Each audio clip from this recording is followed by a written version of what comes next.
Yeah. What's going on, Wow Nation John? It is time.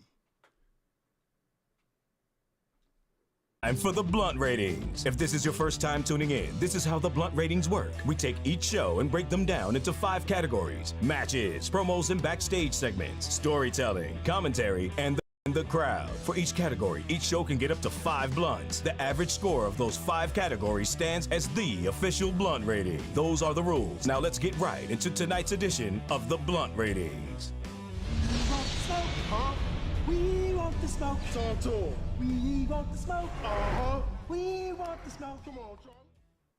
Hey, what's going on, everybody? It's your boy, Mr. HD, back with another episode of the Blunt Ratings. Yeah, man, we gonna talk about AEW Dynamite. It was a pretty damn good episode last night, if you ask me.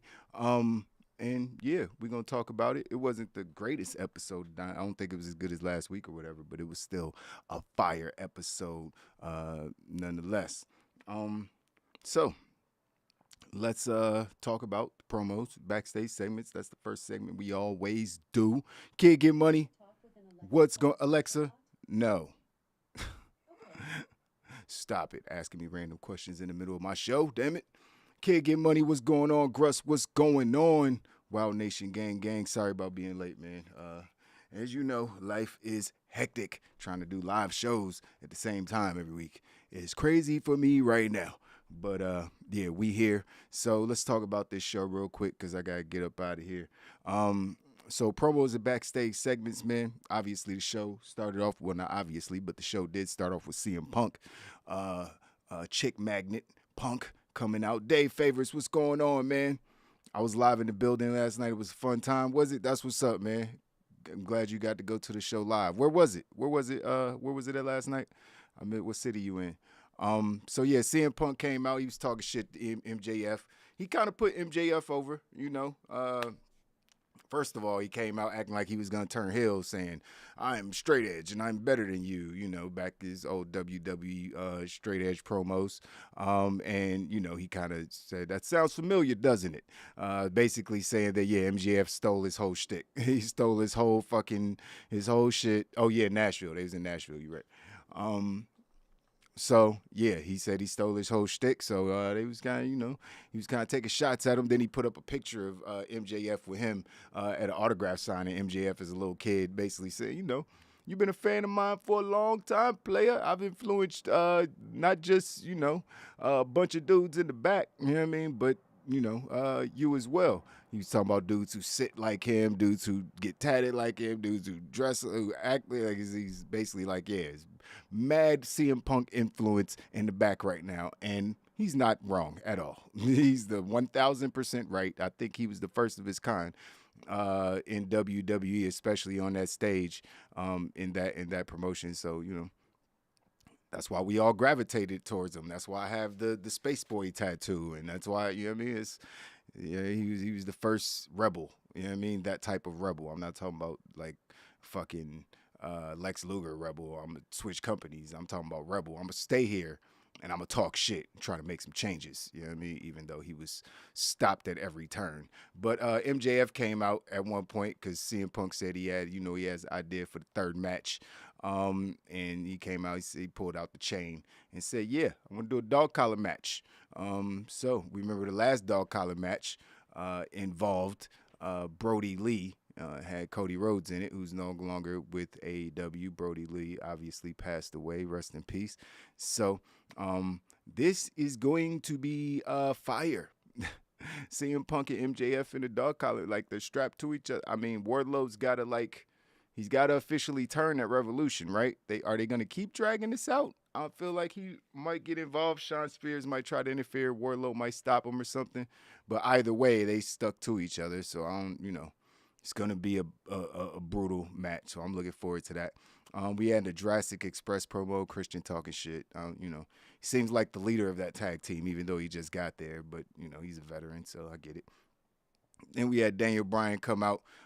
He had a match. We'll talk about that in a minute. But afterwards, he cut a promo basically saying, you know, I still want fucking Moxley on my team. Well, he cut a promo before that, basically, saying that he wants to put some guys under his wing with Mox or whatever. But then later on, after his match, he cut a promo and called Mox out. It's like, Mox, I don't want to fight you, man. I told you I want to team with you. This is what we should be doing. We could take all these guys like Lee Moriarty and others and put them under our wing and show them how to use violence. You know what I mean?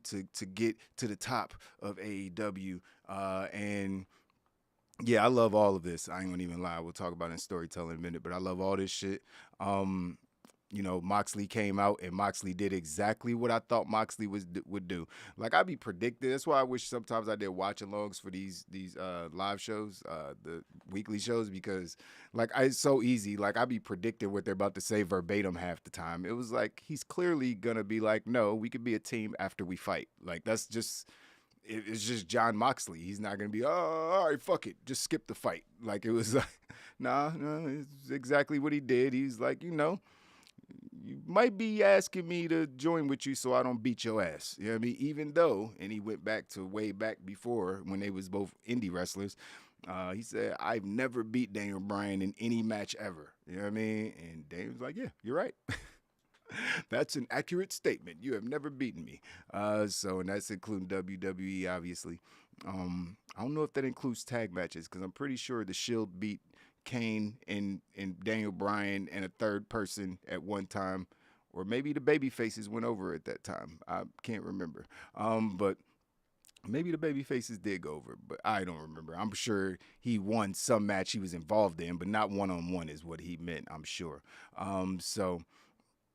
Yeah, Mox basically said, I don't side with nobody if I don't bleed with them first. So he didn't even say let's have a match, but that meant we're having a match. You know what I mean? And then they're going to beat the shit out of each other. Somebody going to win. They're going to get up, hold each other's hands up like we're both badass winners, and then they're going to be a tag team. And I'm here for it. They look like a tag team. You know what I mean? Honestly, I like to see Daniel start wearing jeans and leather jackets like Mox and shit. Just start... Well, he's not gonna wear a leather jacket. I know.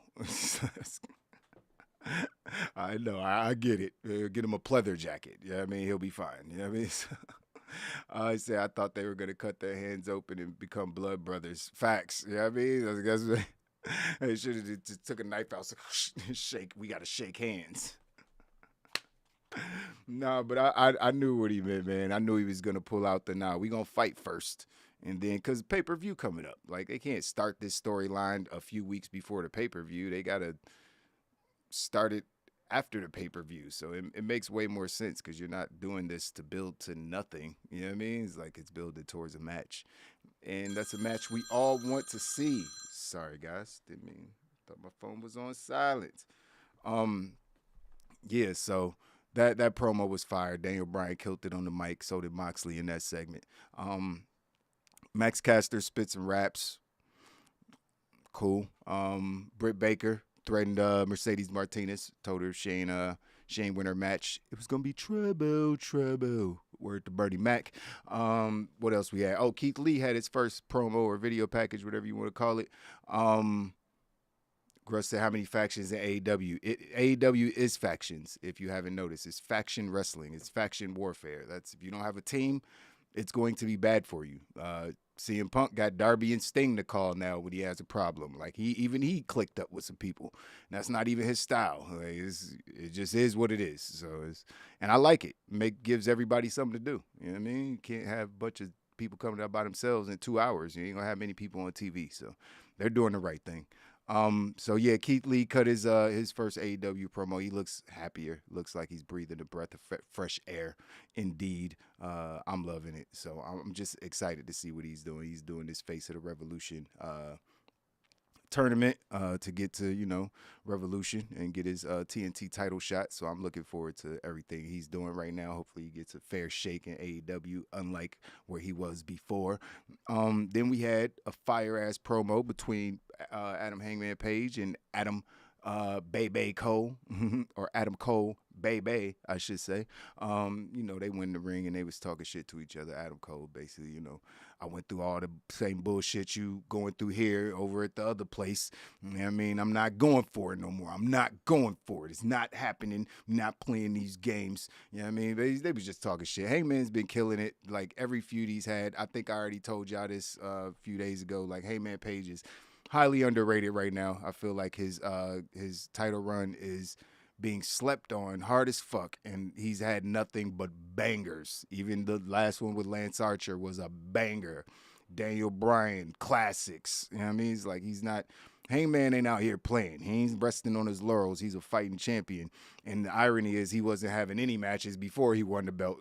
Up until, it was like, damn, is Hangman going to wrestle? Now he's wrestling all the time, having fire-ass matches on pay-per-views and big shows. So it's awesome to see. I love Hangman Page. And I fuck with Adam Cole tough. He's got the best theme song of the company. So it is what it is. What y'all think of Keith Lee's theme song? I'm not a huge fan. I heard people saying they love it, but these aren't people who listen to hip-hop every day. so I'm like, I like this old NXT thing better. You know what I mean? The original Keith Lee song. You know what I mean? Even the last one he had in WWE, I thought was better once they fixed it. You know what I mean? Fixed the intro and shit. But this one just, I don't know. It's not, I don't know. Adam Cole will be remembered like Big E. That's cap. That's cap. Well, is that cap?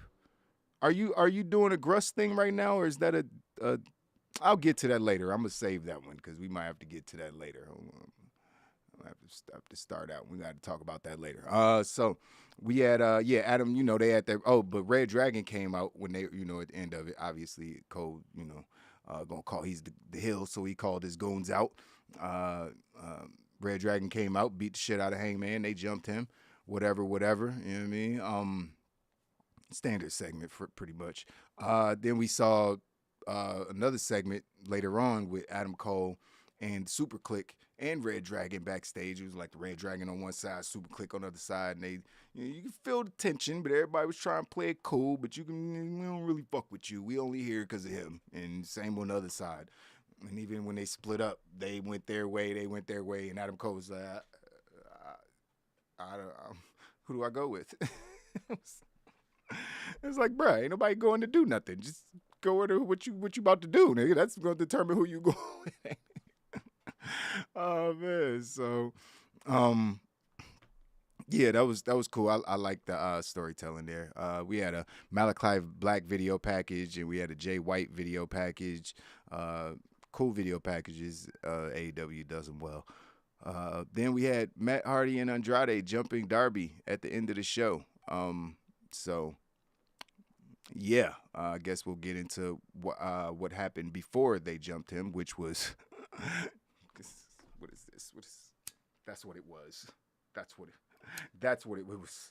It's fucking fire. But we about to get into that. But for now, I'm gonna go ahead and give the promos, backstage segments, 3.5 blunts. Thought there was a lot of good stuff.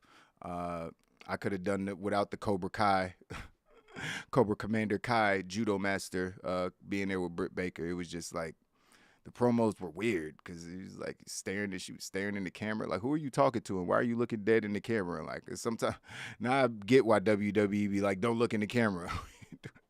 Because sometimes they do that shit, it be awkward as hell. But yeah, there was a couple of things that I didn't like as far as the promos. But there was a lot of stuff that I really, really enjoyed, like the CM Punk stuff and the Daniel Bryan and Moxley stuff. So 3.5 blunts is fair. Promos and backstage segments, but let's talk about these matches, ladies and gentlemen. Yeah, why you give me to call them the Dork Order? The Dark Order did return to make the save at the end. I guess I should have said that. I don't really, what are they? Yeah, but they were there too. So let's talk about these matches, though. That's why I was about to get into that. Because Daniel Bryan and Lee Moriarty had a pay-per-view quality match. That shit was ridiculous. Lee Moriarty's really good. Trav been telling me about this dude for a while. I know he's been wrestling on that other show on YouTube that I've never seen. But yeah, this dude is hella fucking impressive. That was a fucking banger. Like, I was like, damn, is this a pay-per-view? And I almost thought that they, like, it was so good. I thought for a split second he was gonna let Moriarty win or, put him over. Like, as far as, but then I was like, nah, that wouldn't make any sense because he was talking about recruiting him earlier. You can't lose to the dude you about to recruit. I wouldn't join your team after that. But, nigga, I'm the leader now. You know what I mean? Look at me. Look at me. I'm the captain now. But Lee Moriarty is a fucking beast, bro. Like, I was like, sheesh. I mean, I've seen 1 or 2 matches, but obviously Daniel's going to bring the best out of anybody he's in the ring with. They were just going, and it was a lot of submissions, them trying to put their submissions, Bryan trying to put the yes or LaBelle lock on, and Lee Moriarty trying to put the LaBelle lock on. Oh, hey, they got the same move. So, would you look at that? They had, and obviously the strikes, the kicks, they were kicking the shit out of each other. There was an elbow segment, got to call it a whole segment, where there was just forearms, pow, right to the face, pow, right to the face, like back and forth. It was one of those matches where there was no need for thigh slaps. Everything sounded real painful on its own. And it's the type of shit that you don't need it to make a sound, nigga. You see the connection, and this is just like, ouch, that looked like it hurt. But these guys put on a hell of a match. Lee Moriarty was on top of Daniel Bryan. Like, it looked like an MMA fight for a few minutes. He's just grounding and pounding him. But Daniel Bryan, they actually did some kind of spider move where they was all tangled up and slapping each other in the face and chest. This match was crazy, man. Like, this shit was wild. I don't even know. I don't know what I was watching. I was like, this is the first match of the show, but this is AEW Dynamite. I'm not surprised. At this point, I'm not surprised. The show is always amazing when it comes to the matches. They're always fire. It's rare that it's ever less than 4 blunts when it comes to the matches overall. This much match I would have gave a 4.5 blunt by itself, easy. But yeah, if it was longer, it could have got 5 blunts, but I'd definitely give it 4.5. Then we had a match that I didn't really need. I know it's telling a story, and we're getting to it, but Jericho and Hager went up against Santana Ortiz. Eddie Kingston was out there. What'd you guys think about this match? It didn't do anything for me. Like, Jericho was playing the scared baby face. He was getting beat up most of the match, and Hager was doing what he did. Like, one point, Eddie Kingston got up on the ring apron, or he jumped up on the ring apron when he was trying to help Ortiz get to the ring ropes or whatever. And then Jericho got kicked. I don't even remember what happened because I was kind of just tuned out because this didn't interest me at all. You know what I mean? But what I did pay attention to was all right. You know what I mean? But it didn't even last long. This shit was 4 or 5 minutes. You know what I mean? From what I remember. So, yeah, I wish they would use. I mean, Santana Ortiz, using their names is cool, but yeah, LAX is obviously it's a cool name. So yeah, that match was what it was. We had Mercedes Martinez and Thunder Rosa came out looking like, Mercedes Martinez got the female Sub-Zero shit going on. You know what I mean? That shit is fire. And then Thunder Rosa came out in the motherfucking Kill Bill, the yellow Kill Bill costume, the Kill Bill cover art. That shit was fire, yo. I was like, yo, I love Thunder Rosa, yo. I fucking love her, yo. She's one of my favorites now. There's a lot of female wrestlers that I'm fucking with right now, but Thunder Rosa's definitely up there. Dave said, corny match, Jericho needs a break. I feel Santana leave us alone. Yeah, facts. I feel the same way. Just leave us alone, man. I know you got in shape and you're not looking like a fat roly-poly no more, but that's not why we didn't want to see you. You think it's just Chris Jericho burnout, man. He doesn't take long breaks away from wrestling at all. It's been 30 years straight of just wrestling and Chris Jericho and He changes the gimmicks, but fuck, it's still Chris Jericho. But anyways, Thunder Rosa was fucking fire, yo. Man, first of all, this match was crazy. This match was fire. Another fire match. Ladies, hard-hitting match, beating the shit out of each other. And it was street fight type of match, so they beating the shit out of each other. She tried to break the table. Some, shit happens. Ask Charlotte. You know what I mean? Shit. Shit happens, man. You know what I mean? You can't bat 100%. You know what I mean? But, the match itself, you know what I mean? Overall, I thought was good. Thunder Rosa got the win, obviously, as she should, because she's headed to face Britt for the title, hopefully to take that away from her. Yeah, so that's the plan. The match was decent. I loved the gear more than I loved the match. You know what I mean? But I did enjoy the match. It wasn't bad at all. And then the main event happened, and I don't know what I expected, but I probably should have expected what I got, honestly, because what's gonna happen if you put Darby Allin and Sammy Guevara in the ring together on opposite sides and tell them to carry each other to a good match? What would you guess is gonna happen? I'm just spitballing here. It's probably gonna be a 5 blunt match. Maybe. I mean, if you wanted to put some money on it and say, would it or would it not be 50-50 odds? I'm gonna take the odds that it will be 5 blunts. Now, I could have lost my money, because you could possibly give that match 4, 4.25, 4.5, something like that. But shit, it's fucking close. You know what I mean? That shit was fucking close. These motherfuckers flipping all over each other. Elasticity and ability to maneuver around the ring at a high rate of speed is. Are they the best? Who's better in the company than these? Who's faster in the ring? Who moves faster in the ring than these two dudes? Name somebody, please. Somebody name Sonic versus Sammy is Sonic versus. Yeah, okay. Thank you, Gruss. That's what it's like. Sonic versus Shadow. Like, nobody moves faster in the ring. When they do fucking dives, they look like literal bullets. They look like human bullets. They be moving so fast. When they hitting the ropes, like, everything looks fast and it's all crisp. And obviously, they're both small guys, so they could pretty much execute every single move that they want. So there was the standing, I forgot the name of the move. You know what I'm talking about? The shit Sammy be doing, and it looked like Darby could have won the match a couple times, but that's not what happened. Because some pieces of shit. I just want to put that out there.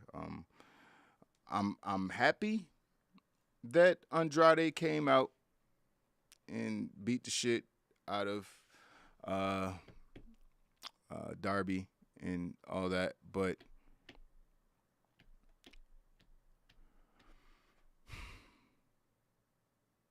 I don't know if I'm feeling the way they're setting this up. Like, are we gonna get a triple threat? What you mean I disrespected the Lucha Bros? How I disrespect the Lucha Bros? What the Lucha Bros do to me?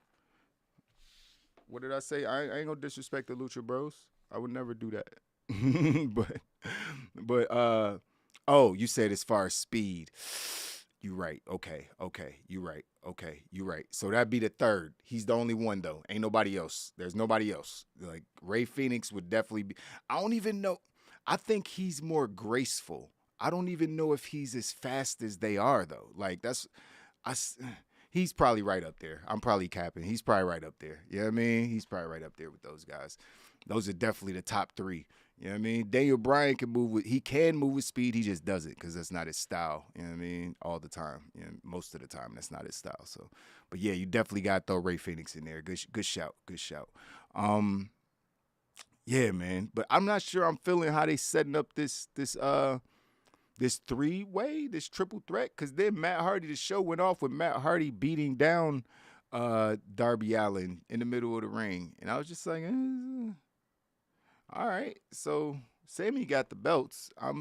It's just a little confusing. I felt like they could have done something else. I don't hate what Andrade's doing as far as his character, just being the boss, just a Spanish boss. I just don't get what he's the boss of. I don't understand what his motive is. He wants Darby to come work for him. Why? Like, he's a kid who wears face paint and goth clothes. You wear suits. What I don't understand any of this. It's because Tony couldn't get Jeff. Is that the word? Is Jeff not going to AEW now? I know he's supposed to be doing something. The Hardys are doing something somewhere else, but I didn't know he was like not coming to AEW at all. Yeah, and I think he could get Jeff if he wanted. Like, if Jeff wanted to wrestle with his brother, it would only make sense for him to do that, unless they're worried about, I don't want to make Vince upset and not be in the Hall of Fame. Nobody give a fuck about that. Brock Lesnar told you what you should think about the Hall of Fame on the Pat McAfee show. Brock was like, man, I don't give a fuck about none of that. Are they paying me? Okay, that's all I care about. I don't give a fuck about no legacy. I don't care about I want the checks. When I'm done, I'm done. Y'all can not remember me. Y'all can remember me. I don't give a fuck. Brock, the realest dude on earth, bro. That if you haven't seen Brock Lesnar on the Pat McAfee show, it will open your eyes to a different side of Brock Lesnar that you might not have known existed. He basically turned into a giant Pat McAfee for 45 minutes. It was amazing. It's the greatest thing I've seen Brock Lesnar do outside the ring, honestly. That interview was hella fun to listen to. I listened to the whole thing because it was addictive to listen to, because like, is this Brock Lesnar? Like, he's shit. I want to go hang out with Brock Lesnar. He sounds fun as shit to hang out. He goofy as shit. But he hanging around some dudes that he's just, that are just like him. So, Pat McAfee is, they're kind of similar dudes. You know what I mean? So, obviously Brock is a man beast. But you know what I mean? As far as their attitudes, they just don't give a fuck. You know what I mean? So, I fuck with Brock. Even his, like, that interview made his gimmick feel even more real. The gimmick he's using right now, just being the goofy cowboy girl. Oh, that's really who he is, huh? That's how he acts. So he's not like the mean guy that everybody thinks he is. Like, that's the character. He's actually this goofy, funny clown. He just got to be around the right people. And I'm the same way. Like, if I'm around motherfuckers I ain't comfortable with, or I don't know, or I don't fuck with, I'm gonna be quiet. Probably have a mean look on my face. Might not be intentional. It'll just be a natural reaction. But if I'm around people I fuck with, you know what I mean, then I'm be the happy-go-lucky, cracking all the jokes, you know what I mean, trying to make everybody laugh, fun person. So it's like, it just depends, man. I'm glad he came out of his shell. He even said that at this point he's happy he's getting to do that. I don't know why I'd start talking about Brock Lesnar. I just, that interview was real fun to listen to. Go listen to it. Pat McAfee show on YouTube is doing great. He just got that big bag. But yeah, that was the final match of the night. I gave the matches for the show 4.5 blunts because of the opening match was a fucking banger. Mercedes Martinez and Thunder Rosa was a banger, and the main event was a banger. The tag match was what the fuck ever. Didn't need it. It was over quick though, and it's more line with the storytelling. So, hanging with huge white man in the woods, hunting wild animals. All I can say is be careful. Yeah, facts. Especially, where's he in Montana or some shit? No, he's in Canada. Now, Canada, I'd probably be good. Canada's not the same as America. It's North America, but it ain't the same as the U.S. You know what I mean? So I'd probably be good up there in Canada. You know what I mean? Well, almost the clubs. You know what I mean? That's, hey, when I do go out, I do got the big boys with me. I ain't playing out there, you know what I mean? Shit, if I can't, especially if I'm out of town, I can't take my joints, you know what I mean? If I can't protect myself, I'm gonna make sure I got the squad with me.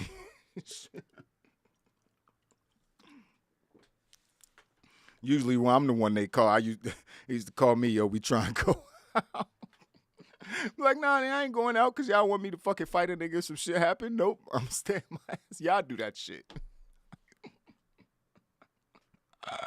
Oh man, fuck! I used to be a little crazy. I ain't gonna lie. No, so, let's get to storytelling, man.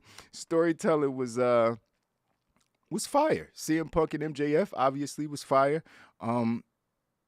Jurassic Express tag division is still good, especially because Moxley and Daniel Bryan are about to enter it. But speaking of their story is fucking awesome. They did exactly what they needed to do, basically saying, yeah, I'll team with you. But we got to fight first. That's exactly what they didn't even answer whether they was going to fight or not. They just put it out there. That's how you stretch some shit out. That's how you long-term book some shit. You ain't got to throw the whole story in one episode or one promo package. Stretch that. Leave us on a string. Like, he still might be like, Daniel Bryan might be like, nah, I don't want to fight you. I actually am scared. You were right. Just let's be team. Let's be friends, please. So, it's not going to happen, but it could. You know what I mean? That's the beauty of cliffhangers, man. So, yeah, Daniel Bryan, Moxley killing it right now. Both been killing it since the day they got in the company. Daniel Bryan more recent than Moxley, obviously, at the beginning. What else? Keith Lee first promo package. That shit was cool. I, as far as the storytelling, like he doesn't really have a story yet, so I can't really say anything about that. I do like the Super Click and Red Dragon drama. I am enjoying that because that's going to be long-term book. We're going to get to a, 3-on-3 match when Kenny Omega comes back. That's so obvious. You know what I mean? We're going to get Adam Cole with Red Dragon or, Undisputed Era, if you will, going up against the Elite. So it's gonna be fire. I mean, yes, please hurry up and give me that match. It won't be at this pay-per-view, obviously, but whatever the next pay-per-view is, I'm sure that's where we're going with that. So yeah, that story, they do a really good job of booking stuff long term. And like I said, the Andrade stuff just isn't doing it for me. That's probably the low point of the show as far as storytelling for me, is what they're doing with Andrade. I just don't know. So yeah, I still enjoyed the storytelling. I thought that it was so good with the Daniel Bryan, Moxley, the Super Elite Click shit, CM Punk, MJF, even Thunder. I think I forgot to mention that fucking Britt Baker and her squad beat down Mercedes Martinez because she lost the match. They did what they said they was gonna do. So I didn't like the Cobra Kai guy. He stilted everything. He's just like, it's like, yeah, get sure of the business. I'm like, who are you talking to? Are you talking to us? Are you talking to her? Are you talking to Mercedes? I don't know who you talking to. He's like looking weird places. Then they're looking in the can. It was just awkward. Everything with Britt Baker last night was awkward. But the beatdown, the storytelling was good. Just it was executed very awkwardly. It says, I'm over Andrade. Dave, I feel you, bro. Same here, man. Like, Andrade in the ring is great. Andrade needs a manager. He needs a fucking manager. He would have been better off staying with Vicky Guerrero. Vicky Guerrero should have a stable. It should have been Nyla Rose, Andrade, and she could have went and got 1-2 more other people. She should have just been the leader of the stable. You know what I mean? He could talk every now and then, but he's not a weaker version of, he's nowhere near Santos Escobar. In the ring, yeah. Like, in the ring, Andrade could go with anybody. He's a monster. Like, it ain't, like, that's not even a question. But, like, man, can't cut no fucking promo to save his life. He's getting better at English. Like, I'll give him that. Good for you, bro. I'm happy. But, yeah, it's still not good enough to where he's going to be able to say what he's trying to say with the right inflections. And I don't know. It's just not working for me. You know what I mean? Just not working for me with the whole Andrade shit. You know what I mean? But it didn't affect the storytelling score, I don't think, that much, because I still gave storytelling 4.25 blunts, because 3 or 4 of these stories on this show are extremely, extremely efficient as far as how they're being told over the long term. So got to give them the props where props are due. So, yeah. Commentary, standard night for commentary. I ain't doing talk about those guys too much. They did their thing. I gave them 3.75. It was nothing crazy. Tony didn't say anything extra funny last night, but standard night for the guys, 3.75 blunts. And I gave the crowd 4 blunts last night because they were lit. Actually, I'm gonna go ahead and change that right now. Look, you know what? I gotta change that right now because I got information late that I wasn't aware of. You know what I mean?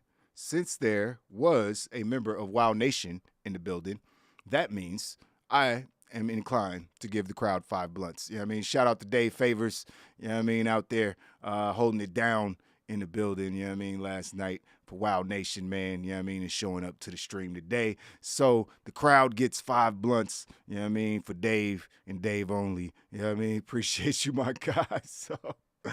So now, ironically, you know what I mean, this show was a silver because it was a 4.0, you know what I mean? So that would have been a silver blunt, but that extra blunt pushed it to a 4.1. Aww. So now, why did I put the bronze blunt? That's not what I meant to do. Hold on, here we go. Oh, what is it? Okay, boom, 4.1 now, and that's a gold blunt. So let's go, man. Let's go. You know what I mean? Yeah, man. Facts. You know what I mean? So that's good shit, man. Appreciate you coming through the show. Hope you had fun last night. Nashville. I heard it was a fun place. You live there or were you visiting? I'm pretty sure you said you lived there. I'm pretty sure we talked about that before. Yeah, that's home of country music, right? That's country music town. I'm from Missouri originally. I lived in Missouri till I was 16. So, for a good portion of my young life, I should say, I lived in the Midwest. Know all about country music, not really, but I know it exists and I've heard a lot of it. You know what I mean? Being in the Midwest. But yeah, will WrestleMania get 5 blunts since I'll be in the crowd? WrestleMania, well, I mean, it's a WrestleMania crowd. It'd be hard for a WrestleMania crowd not to get 5 blunts. 20 minutes south of Nashville. Okay, so you like where I am to D.C. since I moved. I moved outside the city last year, so I'm like 20 minutes outside of D.C., so that's what's up. That's what's up. Yeah, man, shit, listen, so Gruss is definitely going to WrestleMania? Because I think I'm going. There's no reason for me not to go at this point. I got like $2,000 in flight credits from an old vacation I canceled. But the tickets at AT&T, the ticket's gonna be at least $1,200. How much you pay for your ticket? I think the cheapest tickets I saw where I would sit, because I'm not sitting farther back than the 100 section. I'm not doing it. And I'm not sitting on the floor because those seats suck. Don't ever sit on the floor at a major wrestling event. God, it's horrible. You can't see over anybody. The ring's damn near level with you, so you really be missing that all the good shit. People stand up, it's a wrap. You know what I mean? The 100th, the first section off the floor is where I usually try to get seats. You know what I mean? So, but them shits be WrestleMania. Shits be crazy. But last year WrestleMania, was it last year? Yeah, last year when was that the one I went to? Last year was in New York. Yeah. Was that in New York last year? Where was WrestleMania last year? Was that in New York? Where was I at for WrestleMania? I'm pretty sure I was at WrestleMania last year. And I just walked down. I bought a ticket to the 300 level for the second day just to try to save some money, and because the stadium was half empty, I just walked down to the front of the show.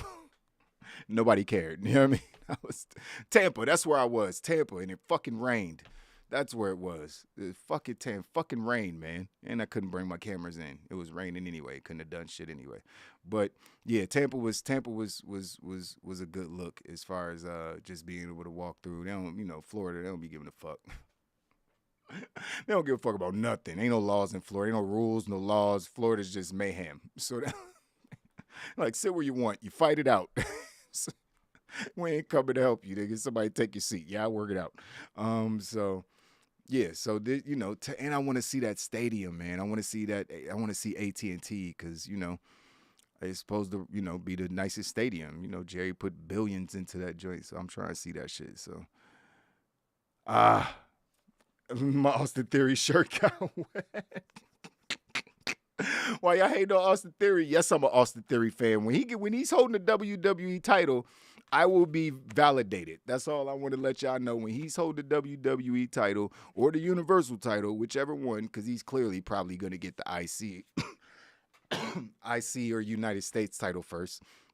He'll probably eventually end up with one of those beforehand. But when he's the big champ, y'all gonna see. I guarantee you, in the next 3 years, Austin Theory will be the WWE champion or the Universal champion. 3 years from now. 3 years. I guarantee it. You know what I mean? He's still doing this channel, which I hope to be doing. Then, yeah. You know what I mean? No laws in Texas. We all strapped. That's Gruss. That's facts. I need to know people in Texas. My problem was I just got back from Houston, and I was calling like, yo, can I fly with, how does this work? Because I know everybody else got them. I ain't trying to be out there. So I got to call. I got to make sure I'm with people that's about or with motherfuckers that look like security. Cause yeah, I know everybody. You look at a nigga wrong, he might just be having a bad day. It might be your day. You know he's strapped, so shit, anything go left, nigga. It could be night. So I'm just like, yeah, I don't like going nowhere without no protection, man. That's why, places like VA and, Texas open carry or, shit like that. I appreciate those places. People feel like those places, people are less likely to get robbed and assaulted because everybody's strapped. So, you know what I mean? I am not against gun laws. I am against stupid people. You know what I mean? Having guns. That's what I'm against. I'm against how they make it so easy for people to get guns who shouldn't have guns. That I'm against all of those things. I'm not against guns. Like, liberals need to figure out how to stop guns from hitting the streets and neighborhoods where they don't belong and keep them in the hands of legal gun owners that are going to use them to protect themselves instead of use them to fucking go out and terrorize people at the end of the day. So yeah, I'm not against. Everybody should have the right to protect themselves, and a gun is the most efficient, quick way to protect yourself. Ain't nobody trying to walk around with no axes and butcher knives and shit. What you gonna do with some mace? You know what I mean? I ain't break into your house with a motherfucking machine. You got some mace. You got a red dot on your forehead. Nigga, you about to die. Whole family dead, nigga. Like, nah. Fuck is that? Shit. You have to be on some Jesse James stuff to do some shit in Texas. Facts. You just have to not care. You have to know that it could be, you have to get the jump on somebody, just get the drop on them to where they ain't expect, or you just got to be on some Wild Wild West shit. Like, fuck it. We all going. I'm going, you going, and we all going, baby. Let's roll the dice. So, yeah, that keep people in line, man. That shit keep people in line, man. That shit keep people in line. You still got all the crazy drill rappers and all that weird shit. I hate that shit so much. I never seen something so toxic and so, like, damn, gangster rap used to be, like, I understand it was bad. Tupac, Biggie, all gangster is like, damn. See Dolores Tucker trying to end hip-hop. It's too misogynistic, blah, blah. But damn, drill rap is taking that shit to another fucking level. These motherfuckers is murdering each other, rapping about it, pissing on each other's graves, shooting at family members, killing family. I'm like, what is, and rapping about all of it with names and details and dates and streets and who was with them. I'm like, when did this become a thing? All y'all some snitches. Is with. When did snitching become a hip hop genre? I did not know. I did not know snitching actually became a music genre. That's basically what drill rap is. This is the most incredible shit. The fact that it's become popular is insane to me. So hey man, it's not something you'll ever catch me listening to or supporting or any. As much as I love hip hop. Hey, I listen to some lean rappers, even though it's not really my shit, but I'd rather listen to some shit. Niggas been listening to Chopped and Screw. I did a Chopped and Screw album. I love that project too, by the way. But yeah, I did a Chopped and Screw project. Like, everybody knows the influences of that shit. You do lean, you harming yourself. That's a personal decision. You murdering innocent people, or maybe not innocent per se, but sometimes innocent people and just other humans taking their lives. That's a whole different ball game. It's like you're a demon at that point, and there's a lot of demons out there doing crazy shit, and I can't support that shit. Fucking drill rap, man. We done talked about drill rap, Brock Lesnar. It's supposed to be Dynamite blunt ratings. We done talk about everything under the sun. Oh man, telling on themselves right after doing the crime. Yeah, Dave, I don't get that shit, bro. I just never will, man. That was just I could never imagine rapping about some of the stuff. Like, some stuff just needs to not be on paper. Like, they've literally had niggas in court like, yo, you said this right here on the song. You said you did it, so what do you want? You said it. We printed out the lyrics. What's Bel Air? Gruss, what is Bel Air? What are you talking about, Gruss? I don't know what Bel Air is. What the fuck is a Bel Air? What is Bel Air? What are you talking about? Fresh Prince of Bel Air?